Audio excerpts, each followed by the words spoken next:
यार की है यारी निभानी। এবার আমি চিন্তা করছি, এবার অ্যানিভার্সারিতে আমার বিবিকে আমি আইফোন 16 প্রো ম্যাক্স গিফট করে দেবো। अच्छा দাদা, মদে একটু জল বেশি করে দিয়ে খান, নাহলে আপনার নেশা হয়ে গেছে মনে হচ্ছে। তোর কি মনে হয় আমি গিফট করতে পারবো না? আমার কাছে পয়সা নেই।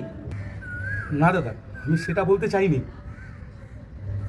আমি বোঝাতে চাইছি আপনার জীবনে কেউ আছে? আপনার কি বিয়ে আদৌ হয়েছে?